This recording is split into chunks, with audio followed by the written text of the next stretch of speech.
Hi, folks. As the war in Ukraine does rage on, Russian media outlets and are some making very, very bold statements. The latest comes from Russian state television claiming, look at this, it's a conflict in Ukraine and can now safely be called World War III. Okay, so for more on this, let's bring in retired U.S. Air Force Brigadier General and co-founder of Restore Liberty and Newsmax contributor General Blaine Holt. Sir, welcome back.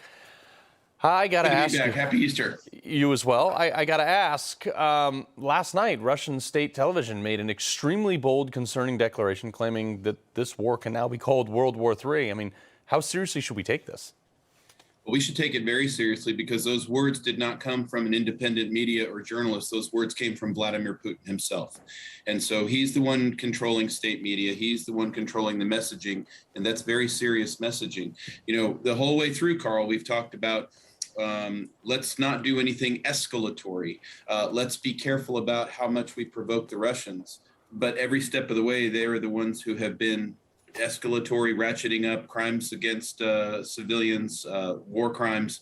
And here we are with them saying, oh, we're now in World War III. Yeah. Well, what does that portend for this invasion coming? Right. Well, but the problem is like, look, Iran's been at war with us since 1979. We haven't been at war with them, but they've been at war with us. So right. That hasn't worked out well. They haven't really been able to, other than the proxy war in Iraq and Afghanistan, they haven't been able to really reach beyond that.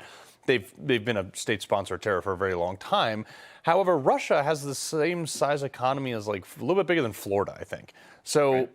When they declare World War III, I mean, this is Russian state TV, as you said. They're saying they're definitely fighting against NATO infrastructure, if not NATO itself. You think they're trying to bait us? Well, it's potential. It's a possibility. The thing about the rhetoric being so dangerous is that this is a nuclear-armed state, and we're very concerned that they haven't shown a whole lot of restraint in the weapons categories.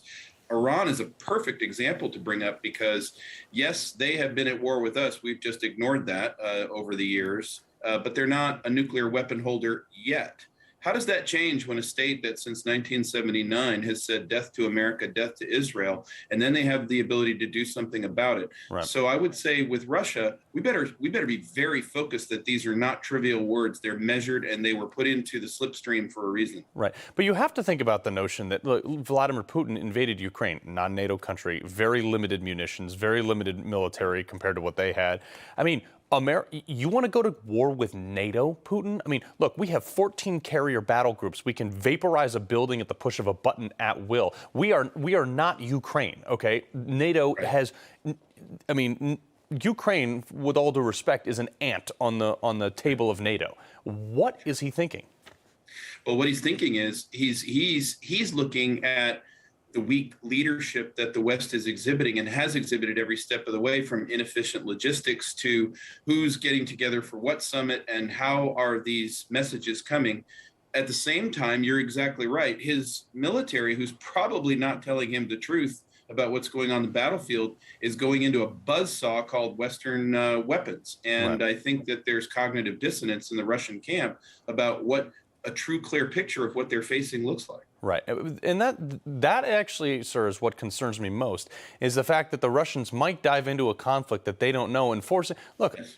We've been to war. I have no desire for the right. casualties of war. However, you know, the notion that President Trump had that kept us out of war with a lot of these right. countries, what Vladimir Putin didn't know if Trump was going to turn the Kremlin into a parking lot. He didn't know.